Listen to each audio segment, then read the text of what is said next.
What's up mga idol?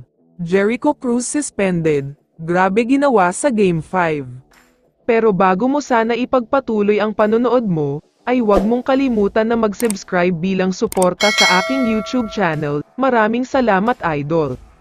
Padaanan muna natin ang balita sa naging first game ng Friday doubleheader, bakbakan sa pagitan ng Rain or Shine at TNT Tropang 5G. Wala si Coach Chot dito dahil nga suspended siya matapos ang 5 technical fouls. Maganda ang laro ng TNT sa first half, kung hindi ako nagkakamali ay lumamang pa sila ng almost double digit dito. Mainit kasi ang shooting ni Calvin Oftana at hindi naman mapigilan sa ilalim ang big man nila na si BGR. Pero pagdating ng second half ay biglang major run ang ginawa ng Rain or Shine.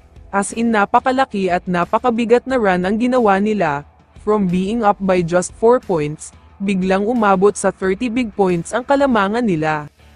Sinubukan mag-run ng TNT para makabalik, pero ang problema ay ubos talaga ang mga players nila, wala na nga si Castro, walang Nambatap, walang Pogoy at walang Kelly Williams, kaya naubusan na talaga sila sa dulo.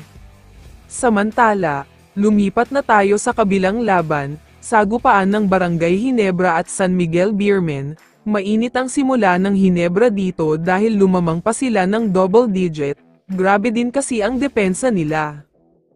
Sino ba naman ang mag-aakala na ang offensive-minded team na SMB ay gagawa lang ng 12 points sa isang quarter, kaya naman first quarter pa lang ay mukhang alam na agad kung sino ang mananalo sa laban na ito. Umabot pa nga sa 14 points ang kalamangan ng Ginebra dito. Mainit ang mga players nila tulad na lamang ni Jason David at Maverick Ahanmisi, kaya akala ng lahat ay tuloy-tuloy na panalo na ito para sa Ginebra. Pero biglang matindi at nakakagulat na run ang ginawa ng SMB dito. Binura talaga nila ng mabilis ang 14-point lead ng Ginebra, at ang mas nakakagulat pa dito ay nakakuha pa sila ng 5-point lead sa first half. Sa third quarter naman ay lumobo pa sa 10 points ang kalamangan ng SMB, pero pagdating ng fourth quarter ay nakabalik ang Ginebra at naitabla ang score, pero yun na pala ang huli dahil lumayo na ang SMB dito. Pero mukhang may good news para sa Ginebra, dahil ang player na nagpahirap sa kanila na si Cruz ay posibleng suspended daw next game. Nakipagsagutan kasi sa Ginebra bench at sobrang mayabang, kaya kailangan daw ng disciplinary action. Kaya naman kung ikaw ang tatanungin idol, ano ang masasabi mo sa balitang ito?